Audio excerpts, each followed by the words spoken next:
Saudara-saudara yang dikasihi Tuhan, selamat berjumpa kembali dalam doa malam GKJ Joglo. Marilah saudara-saudara, kita memperhatikan kembali Alkitab kita di dalam Galatia pasal 5 ayat 24. Barang siapa menjadi milik Kristus Yesus, ia telah menyalibkan daging dengan segala hawa nafsu dan keinginannya. Saudara-saudara yang dikasihi Tuhan, dalam kehidupan ini kita senantiasa diperhadapkan pada rangkaian pilihan-pilihan. Dalam pilihan-pilihan itu terkandung tanggung jawab etis kita yang kita wujudkan di dalam kata-kata, tindakan, dan perbuatan kita.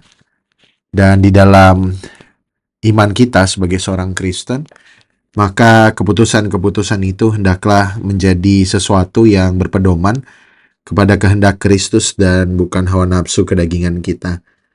Itulah yang diingatkan oleh Rasul Paulus dalam surat Galatia yang baru saja kita baca.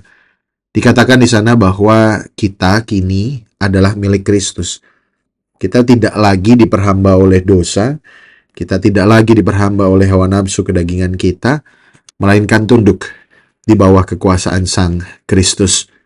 Maka dari itu konsekuensi logis sebagai seorang milik Kristus adalah menyalibkan daging dengan segala hawa nafsu dan keinginannya. Itulah yang harus kita perjuangkan, saudara-saudara, di dalam perjalanan kehidupan kita.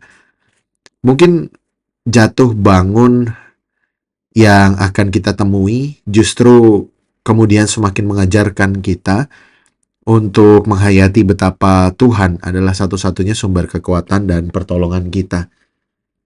Saudara-saudara, marilah jalani hidup dengan penuh rasa syukur dan sadarilah bahwa kita adalah milik Kristus yang harus senantiasa menyatakan kehendak-Nya. Amin. Saat teduh bagi kita. Saudara-saudara yang dikasihi Tuhan, mari kita bersatu di dalam doa. Allah Bapa kami yang bertahta di dalam kerajaan surga, kami bersyukur Tuhan untuk penyertaan-Mu di dalam hidup kami.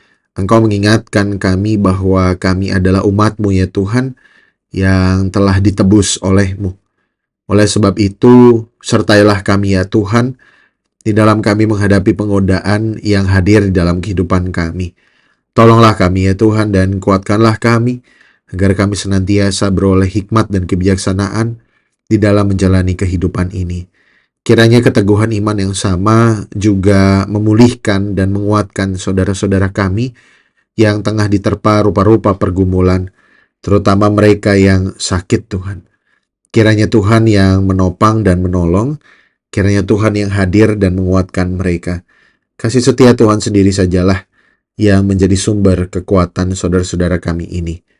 Tuhan Allah kami yang baik, kami berdoa bagi saudara-saudara kami yang tengah mencari kerja dan mengembangkan usaha. Kami berdoa ya Tuhan agar Engkau senantiasa menguatkan mereka.